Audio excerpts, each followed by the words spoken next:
बरसों पहले की बात है। कुरम्बा आदिवासियों का एक ओझा हर रोज कोटा आदिवासियों के गांव में जाता, कोटा आदमियों को मारता और उनकी खूबसूरत औरतों के साथ सोता था। कोटा आदिवासी उसे खत्म करना चाहते थे। पड़ोस के टोडा आदिवासी भी ओझा के जुल्मों से दुखी थे। सो कोटाओं और टोडाओं के बड़े बुजुर्ग सर जोड़ कर बैठे और निर्णय किया कि जंगल के पास के रास्ते पर घात लगाकर काले कुरम्बा ओझा को जा दबोचे और उसके टुकड़े टुकड़े कर दे। उन्होंने वही किया। जब ओझा उधर से निकला तो वे उस पर टूट पड़े और उसके टुकड़े करके अलग अलग दिशाओं में फेंक दिए। उन्होंने राहत की सांस ली कि चलो दुष्ट का खेल खत्म हुआ और वापस चल पड़े। वे कुछ ही कदम चले होंगे कि अलग अलग दिशाओं में फेंके ओझा के हाथ, पैर, सर, धड़ वापस जुड़ गए और वहां उनका रास्ता रोककर खड़ा हो गया और अट्टहास करने लगा। कोटाऊं, टोडाऊं, तो तुमने मुझे मार डाला है ना? देखो मैं तुम्हारे सामने जिंदा खड़ा हूँ। साले निकुट्टुओं, तुम सोचते हो मुझे इस तरह से मार सकते हो? कोटा और टोडा भौचक रह गए। सोचा कैसा चमत्कार है, ऐसे आदमी का हम क्या बिगाड़ सकते हैं, और डर से कांपते हुए अपने घरों को भागे। अगले कुछ हफ्तों में कोटाओं और टोडाओं के अनेक गबरू जवान मारे गए। उनकी पत्नियां विधवा हो गई। गांव-गांव में कोहराम मच गया। ओझा बहुत खुश था। वह बुदबुदाया, मैंने अपना बदला ले लिया। खून का बदला खून, और तुष्ट होकर ठहाका लगाया। वह हर रोज किसी गांव को चुनता, उससे थोड़ी दूर एक खेत में खड़े होकर मंत्र जपता और जिस औरत के बारे में सोचता वह खुद चलकर उसके पास आती और अपने को उसके हवाले कर देती। लेकिन जैसा कि कहा जाता है, ओझा की पत्नी ओझा से 21 होती है। काले कुरम्बा ओझा की पत्नी भी पति से ज़्यादा जादू मंत्र जानती थी। वह भी मंत्र उच्चारती और जिन सजीले बांके जवानों को चाहती अपने पास बुला लेती थी। वे उसके साथ सोते और सांझ को अपने अपने घर लौट जाते। वह मर्दों को बुलाती और उसका पति औरतों को। गांव वाले कहते, इनके पाप का घड़ा एक दिन जरूर फूटेगा। और वही हुआ। एक दिन वह एक पहाड़ी अमरूद के पेड़ के नीचे बैठा अमरूद खा रहा था कि एक मैना पेड़ पर आकर बैठी और चीखने लगी। ओझा पक्षियों की बोली समझता था, सो उसने पूछा, ऐ मैना, क्या बात है? तुम विलाप क्यों कर रही हो? मैना ने कहा, अब क्या कहूँ, मेरा पति आज मर गया। वह मुझे अपनी जान से भी ज़्यादा प्यारा था। मेरा दिल टूट गया। रोऊं नहीं तो क्या करूं? ओझा पसीज गया। उसे मैना पर बहुत तरस आया। जैसे भी हो, मैना का दुख दूर करने के लिए उसका दिल मचल गया। सो वह मृत तोते की काया में प्रवेश कर गया। अगले ही पल तोता जी उठा और पंख फड़फड़ाते हुए अपनी संगनी की ओर उड़ा। मैना ने खुशी से उसे चूमा और बोली, तुमने मेरे साथ छल किया। तुम मुझे परखना चाहते थे।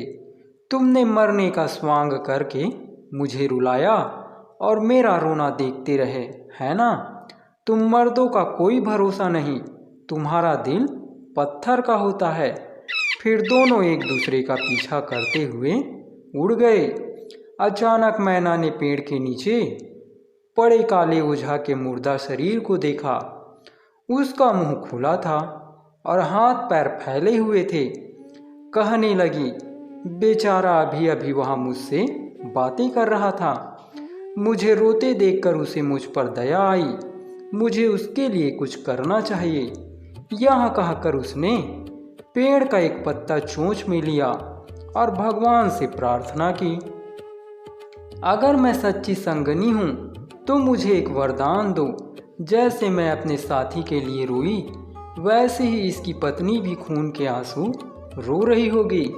जब तक वहाँ इसे ढूंढ नहीं लेती, कुत्ते, लकड़बग्घे, बाघ और दूसरे जंगली जानवरों से इसकी रक्षा करना, वे उसे छू भी ना पाए। जैसे यहाँ भी पड़ा है वैसे ही पड़ा रहे। प्रार्थना के बाद उसने वहाँ पत्ता मृत ओझा के शरीर पर रख दिया। फिर दोनों ट्यूं ट्यूं करते जंगल की ओर उड़ गए। उस जंगल में चहकते गाते 1000 तोते रहते थे। उनका संसार देवलोक सरीका मनोहर और सुखों से भरा पूरा था। उस जंगल के पास नाशपाती का एक बगीचा था। तोते वहाँ जाते और जी भर कर नाशपातियाँ खाते थे। बगीचे का मालिक इससे बहुत परेशान था। एक दिन उसने तोतों को जाल में फंसाने का निश्चय किया। उसने एक रेशेदार पेड़ से जाल बुना और जाल को फैलाकर उस पर बहुत सारी नाशपातियाँ बिखेर दी। अगली सुबह 1000 तोतों का पूरा झुंड जाल में फंस गया। वे चीखने चिल्लाने लगे, हम फंस गए, हम अहेरी के हाथों में पड़ गए। केवल ओझा तोता ही चुप था। वहाँ आदमी था और कई चालें जानता था। उसने तोतों की जबान में बाकी तोतों से कहा, यो ऊपर नीचे उड़ने से तो और ज़्यादा फंसोगे। अहेरी एक एक कर हम सबको मार डालेगा। अगर तुम अपनी जान बचाना चाहते हो तो जैसा मैं कहूँ वैसा करो। बाकी तोतों ने कहा, क्या क्या, जल्दी बताओ। ओझा तोते ने कहा, यह बहुत आसान है। जब अहेरी आए तो तुम सब मरने का स्वांग करना, वह समझेगा तोते तुम मर गए और एक एक कर हमें फेंकेगा और गिनेगा 1 2 3। उसके 1000 तक गिनते ही हम एक साथ उड़ेंगे। अहेरी हाथ मलता रह जाएगा। सब राजी हो गए। अहेरी आया। तोतों को मरा हुआ देखकर उसे अचरज हुआ। अजीब बात है, मैंने तो जहर वगैरह कुछ भी नहीं डाला। उसे बहुत दुख हुआ। ये खाने के काम के भी नहीं रहे। इन्हें खाकर मैं बीमार पड़ जाऊंगा। देखूं तो सही ये है कितने। वहाँ एक एक को उठा उठाकर फेंकने लगा। साथ ही वहाँ गिनता जाता था 1 2 3। वह लगभग अंत तक आ पहुँचा। बोला 999 और उसके बाएं हाथ में पकड़ा चाकू खट से गिर पड़ा। बाकी 999 तोतों को चाल सिखाने वाला ओझा तोता जोर से बोला 1000। चाकू गिरने की खट के साथ 1000 सुनते ही तोते फड़फड़ाहट की तेज आवाज के साथ उड़े और देखते देखते आकाश में विलीन हो गए। लेकिन उन्हें चाल सीखने वाला ओझा तोता अहेरी के हाथ से छूट न सका। अहेरी चिढ़ गया, बदमाश तोतों ने मुझे धोखा दिया। मैं इसे पकाऊंगा और इसकी हड्डियां तक चबा जाऊंगा। मैं इसकी गर्दन मरोड़ूंगा, एक एक पर नोचूंगा, आंतें अलग करूंगा और इसका सालान बनाऊंगा। पर जैसे ही उसने तोते की गर्दन पर हाथ रखा, वह बोल पड़ा, मुझे मत मारो, मुझे अपने घर ले चलो। अगर तुमने मेरी ठीक से सार संभाल की तो मैं तुम्हें माला माल कर दूंगा। मुझे पकाने से एक कौर से ज़्यादा मांस तुम्हारे हाथ नहीं लगेगा। अचरज से अहेरी की आंखें फैल गई। बोला, कैसा अजूबा है, आज तक मैंने ऐसा तोता नहीं देखा। यह आदमी की बोली बोलता है और वह भी एकदम साफ। अब तो कोई मुझे 1000 रुपये दे तब भी इसे ना मारूं। उसने तोते को चूमा, सहलाया और घर ले जाकर बीवी बच्चों और माँ को दिखाया। तोता इतनी समझदारी की बातें करता था कि कोई सयाना भी क्या करेगा। कोटाओं के सातों गांवों में खबर फैल गई कि नाशपाती के बगीचे के मालिक को ऐसा तोता मिला है जो जन्म मरण अकाल बाढ़ हर चीज के बारे में बताता है। मायावी तोते को देखने के लिए लोगों का जमघट लग गया। चढ़ावे के अनाज और नारियलों का ढेर लग गया। जल्दी ही उसके घर में चढ़ावा रखने की ठौर नहीं बची। सचमुच वहाँ माला माल हो गया था। कोटाओं में यह रिवाज है कि अंत्येष्टि के दिन वे दिन भर नाचते गाते हैं। उस दिन वे जमकर अफीम की पोस्तें चबाते हैं और उसकी पीनक में दिन रात हंसते हैं और धमाल करते हैं। ऐसे ही एक दिन गांव के मुखिया की पत्नी अफीम की पीनक में चमत्कारिक तोते को देखने आई। वहां आकर तोते के सामने खड़ी हो गई। एक पांव सीढ़ी पर रखे होने से उसकी जांघें उघड़ गई। तोते ने उसे फटकारा, तुम रंडी हो या सती, तुम औरत हो या मर्द। मुखिया की पत्नी का पानी उतर गया। एक शब्द भी कहे बिना धीरे धीरे चलती हुई वहाँ वापस चली गई। रात को वहाँ घर गई और पति की चटाई के पास के चटाई पर लेट गई। पति भी अफीम के नशे में था। जब वहाँ उसकी ओर पलटा तो वहाँ दूर खिसक गई। बोली, अगर तुम मेरा दुख दूर नहीं कर सकते तो चुपचाप सो जाओ। पति पूछा कि उसे क्या दुख है, तो उसने कहा, मुझे बोलने वाला तोता चाहिए। वहाँ तोता तुम नहीं लाए तो तुम्हारी कसम खाकर कहती हूँ मैं जान दे दूंगी। मुखिया ने कहा, अगर वहाँ 1000 रुपये लेगा तब भी मैं तुम्हें वहाँ तोता ला कर दूंगा। अब तो खुश, आओ मेरे पास आओ और मुझे अपनी बाहों में ले लो। पत्नी ने उसे कसकर भींच लिया। यहाँ वहाँ बेतहाशा चूमने लगी और उसे उठाकर अपने ऊपर लिटा लिया। दोनों एक दूसरे में डूब गए। मुखिया चरम पर पहुँचता उससे पहले ही पत्नी ने उसे अपनी जांघों में जकड़ लिया। वह तृप्ति से वंचित रह गया। इस समय वह जो भी कहती वह दे देता। पत्नी ने कहा, मेरी आंखें छूकर कसम खाओ कि तुम मुझे बोलने वाला तोता लाकर दोगे, तभी मैं तुम्हें छोड़ूंगी। मुखिया को एक एक पल भारी हो रहा था। बोला, मैं तुम्हें वहाँ तोता लाकर दूंगा, चाहे मुझे उसके बदले में कई भैंसें ही क्यों न देनी पड़े। अब मुझे छोड़ो और पूरा करने दो। यह कहकर मुखिया ने पत्नी की आंखों को छुआ। पत्नी ने उसे खुशी खुशी मुक्त कर दिया। मुखिया की पत्नी को रात भर नींद नहीं आई। उसने पति को मुंह अंधेरे जगाया और तोता लाने के लिए भेज दिया। तोते के मालिक से मुखिया ने कहा, मेरा सर छूकर वचन दो। मुखिया को वह नाराज नहीं करना चाहता था, सो उसने उसका सर छूकर वचन दे दिया। तब मुखिया ने उससे कहा, मेरी भैंसें ले लो और अपना तोता मुझे दे दो। बोलो, कितने भैंसे लोगे?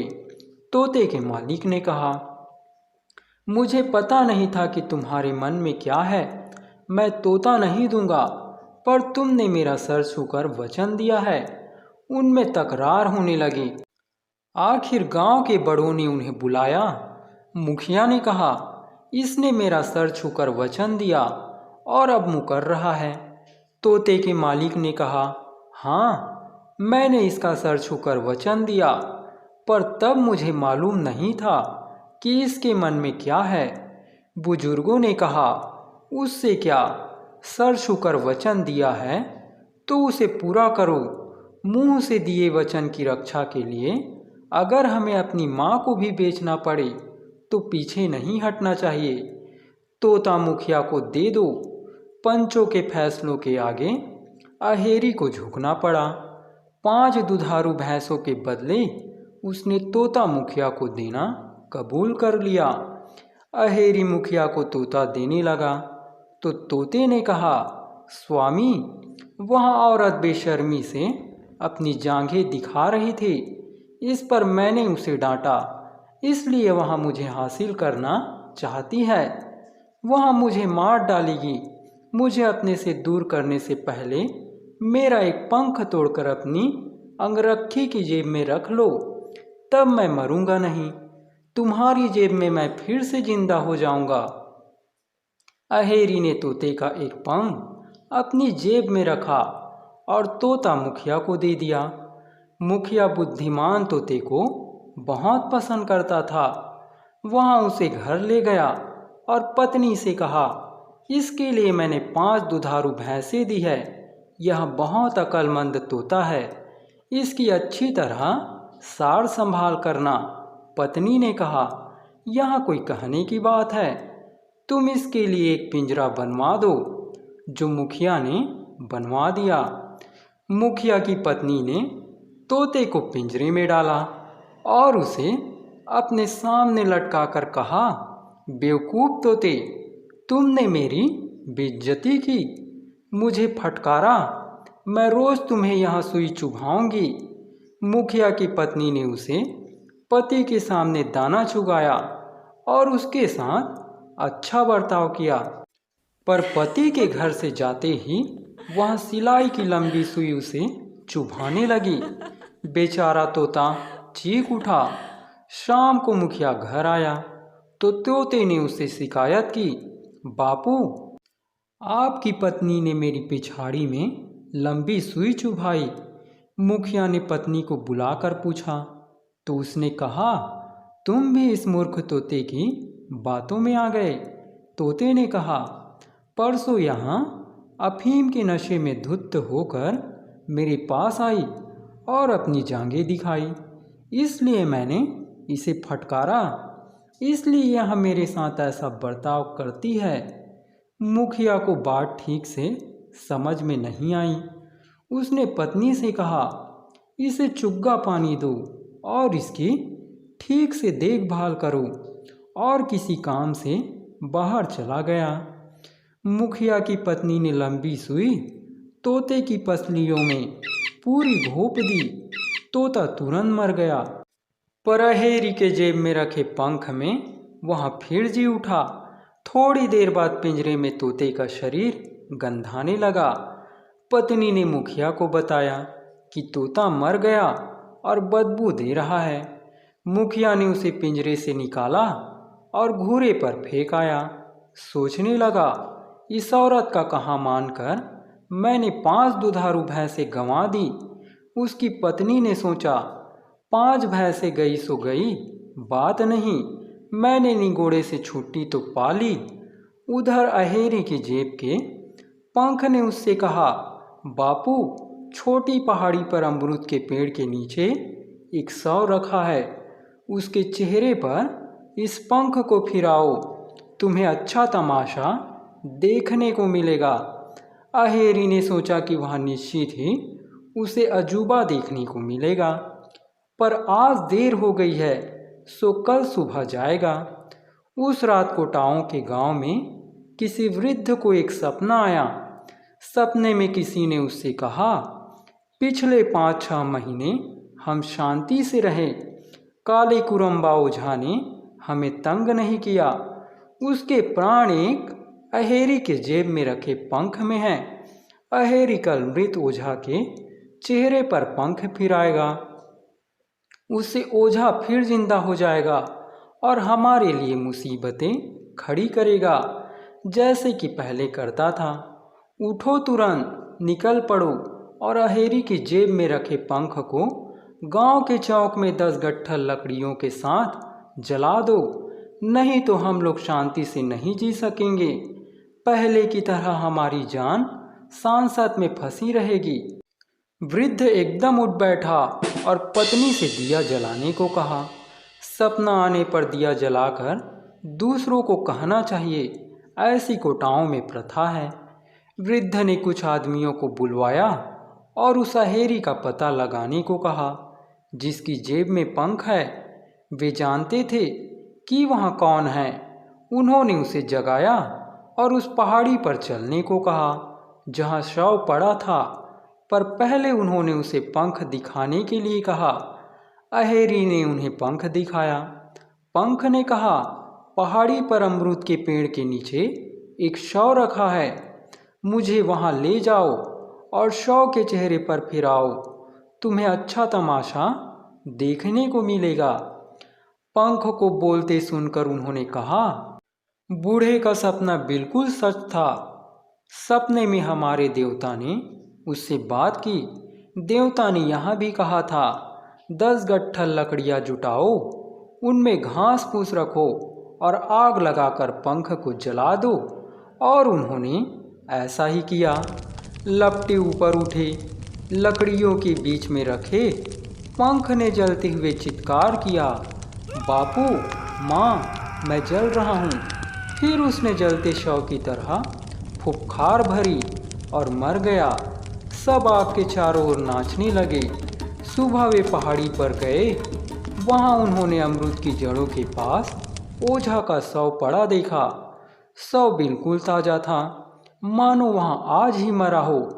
लोगों ने एक दूसरे से कहा, दुष्ट ओझा मर गया, अब वहाँ हमें और परेशान नहीं करेगा। उसके शव को उन्होंने एक बड़े गड्ढे में फेंक दिया। उसके बाद वे खुशहाल हो गए और बिना किसी डर के सुख से रहने लगे। कुछ महीने उपरांत उन्हें पता चला कि कुरम्बा ओझा की पत्नी उसके लौटने का इंतजार करती रही थी। जब उसका पति 6 महीने बीत जाने पर भी वापस नहीं आया तो उसका माथा ठनका। कुछ ही दिनों में वह सूख कर कांटा हो गई और मर गई। लोगों ने कहा, अहेरी भला आदमी है। तभी देवता ने उसे बताया कि कुरम्बा ओझा तोता बनेगा और उसके निमित्त उसे अनाज और भैंसें मिलेगी। उनकी खुशहाली दिनों दिन बढ़ती गई। उस तोते की कहानी यहीं खत्म होती है।